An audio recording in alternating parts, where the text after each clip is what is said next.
اعوذ باللہ من الشیطان الرجیم بسم اللہ الرحمن الرحیم اللہ لا الہ الا هو الحی القیوم لا تأخذہ سنۃ ولا نوم لہ ما فی السماوات و ما فی الارض من ذا الذی یشفع عندہ الا بإذنہ یعلم ما بین ایدیہم وما خلفہم ولا یحیطون بشیء من علمہ الا بما شاء وسع کرسیہ السماوات والارض ولا یئودہ حفظہما وهو العلی العظیم۔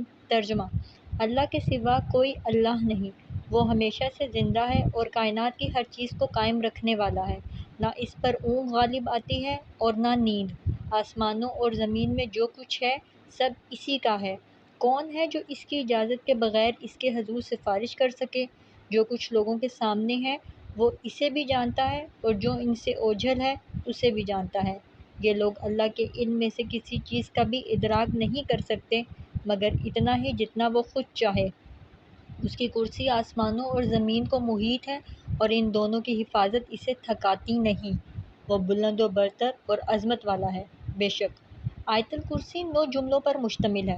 اللہ لا الہ الا ہو، اللہ کے سوا کوئی عبادت کے لائق نہیں۔ عام طور پر اللہ کا ترجمہ رب سے کیا جاتا ہے۔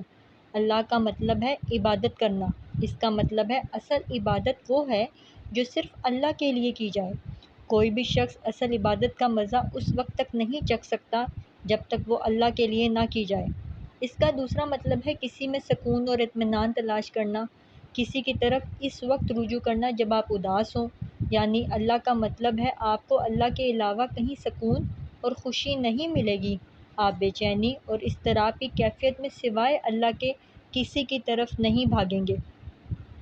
جب ہم یہ ترجمہ کرتے ہیں اللہ کے سوا کوئی عبادت کے لائق نہیں تو ہم ان معنوں پر غور نہیں کرتے۔ اس کا ایک اور مطلب ہے کسی کے روب میں آنا، یعنی زندگی میں آپ اللہ کے علاوہ کسی کے روب میں نہیں آ سکتے۔ اللہ کے علاوہ آپ کو کوئی عاجز ہمبل نہیں کر سکتا۔ عربی میں محبت کے 14 درجے ہیں، جن میں سب سے آخری درجہ الہیام ہے، جس میں انسان کسی کام کا نہیں رہتا اور وہ محبت اس کو دیوانہ بنا دیتی ہے۔ اس سے ایک درجہ پیچھے ہے الولا۔ یہ ایسی محبت ہے جس میں آپ کو کوئی تکلیف محسوس نہیں ہوتی۔ آپ کے پاس یہ محبت ہے تو آپ کے پاس سب کچھ ہے۔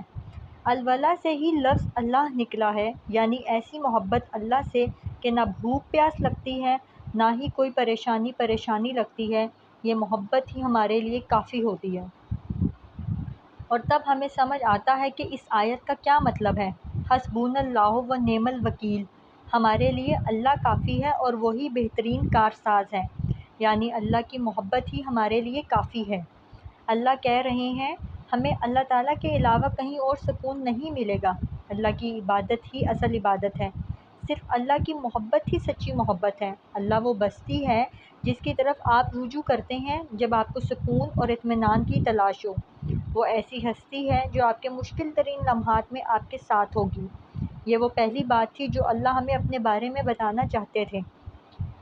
اس جملے کے آخر میں اللہ تعالیٰ نے اپنے 2 نام بتائے، الحی القیوم، الحی زندہ رہنے والا، القیوم سنبھالنے والا۔ ہم دیکھتے ہیں کہ یہ دونوں نام ساتھ کیوں آئے۔ ال کا مطلب ہے کوئی ایسی چیز جو بالکل مکمل ہو، یعنی اللہ ہی کی ہستی ہمیشہ زندہ رہنے والی ہے۔ اس کے علاوہ ہر شے، چاہے جن ہو یا انسان یا فرشتے، سب کو موت آنی ہے، کوئی بھی مکمل نہیں ہے۔ سوچنے کی بات ہے کہ جب انسانوں کو کسی میں سکون ملے اور وہ پریشانی میں اس کی طرف رجوع کریں تو یہ کیسے ہو سکتا ہے کہ وہ زندہ نہ ہو؟ اللہ تعالیٰ یہ کہہ رہا ہے کہ وہ نہ صرف زندہ ہے بلکہ وہ ہر چیز کا خیال بھی رکھ رہا ہے۔ الحی القیوم، کیونکہ ضروری نہیں ہے کہ اگر کوئی زندہ ہے تو وہ سب کا خیال بھی رکھے۔ اگر ہم اللہ کے علاوہ کسی اور کے پاس جائیں بے چینی اور اضطراب میں تو اس کو تب تک ہماری پریشانی معلوم نہیں ہوگی جب تک ہم اس کو بتلائیں گے نہیں۔ اور اللہ کہہ رہا ہے وہ القیوم ہے، اس کو پہلے سے ہی سب پتہ ہے اور وہ سب کا خیال رکھ رہا ہے۔ القیوم قائم رکھنے والا اور سب کا خیال رکھنے والا۔ اللہ تعالیٰ ایسی ہستی ہیں جس نے نہ صرف ہمیں تخلیق کرتے ہوئے ہمارا خیال رکھا ہے بلکہ وہ ہمارے معاملات کو بھی سنبھال رہا ہے۔ ہماری زندگی میں جتنے مراحل آتے ہیں وہ ان سب مرحلوں میں ہمارا خیال رکھ رہا ہے۔ اور ایسا کیسے ہو سکتا ہے کہ کوئی ہستی الحی زندہ ہو لیکن سب کچھ سنبھال نہ رہی ہو، اس لیے الحی القیوم ساتھ آئے ہیں۔